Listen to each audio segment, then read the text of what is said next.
What's up everybody, welcome back to another This Week in Gaming video. It's been a pretty busy week in the gaming news world, so let's get right into it.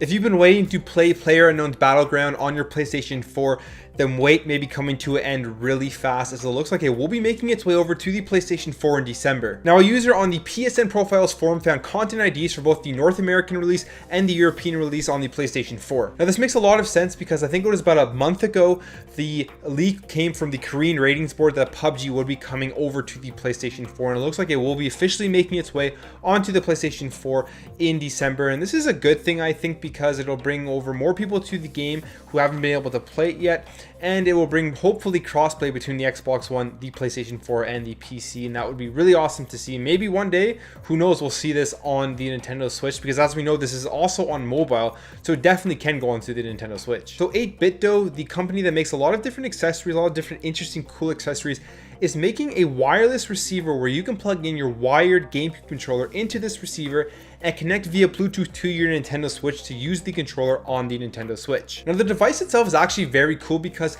it has some of the features that are absent from the GameCube controller that will be functional on the Nintendo Switch. So for example, it has the home button and it has a screenshot button that is right on the little 8BitDo G-Bros adapter that you can press, because obviously you don't have that on the GameCube controller. The device itself actually has a 30-hour battery life, which is pretty good, and it is charged through USB-C.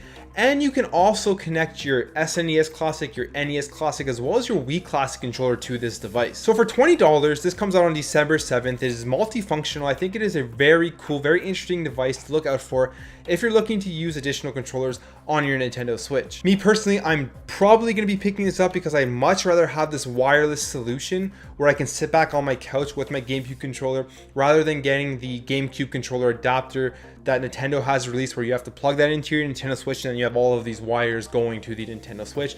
This just seems like a much better solution for 20 bucks. It releases on December 7th, the same day Super Smash Bros. Ultimate, so they're obviously getting ready for that, and I can't wait to see how well it works in the total functionality of the device. So Final Fantasy 15 is completely done. Now, not in a good way, this is actually in a pretty bad way, because the director of the game, Hajime Tabata, resigned from Square Enix and is looking to branch off into making his own company, making his own games. Now, because of this, 3 of the 4 DLC packs have been cancelled for Final Fantasy 15, and the only DLC pack we will be getting is Arden's story. The other DLC packs that covered the other characters in the game and had more story based off of them have been cancelled, and it is pretty unfortunate if you're somebody who liked this game, if you're somebody who loved Final Fantasy 15. Me personally, I actually really did enjoy Final Fantasy 15. I enjoyed the story. I know there was a lot of complaints about it not being true to the Final Fantasy series with the combat and all that stuff, but I actually really had a great time with this game.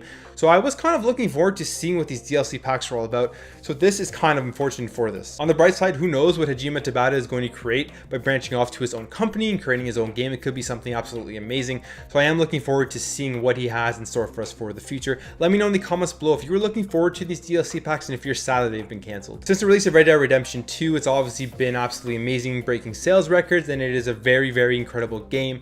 And now I guess we're all just waiting for when will Red Dead Online be released. Now, before the game was released, they said that the beta will be released sometime in November, and they've gone ahead and reconfirmed this, that we will be getting the online beta for Red Dead Online, but it will be closer to the end of November. I'm really excited for Red Dead Online because I spent so many hours in the first Red Dead Redemption playing it online. It was more exciting to me and I had more fun in the online part of the game, more so than the single player world of the game. So I'm really looking forward to seeing how they expand on it, how they improve on it, and how they just make this amazing environment online. Sony has released a quieter PS4 Pro, but they kind of did it secretly, not telling anybody, because they first released it in the Red Dead Redemption 2 PS4 Pro bundles.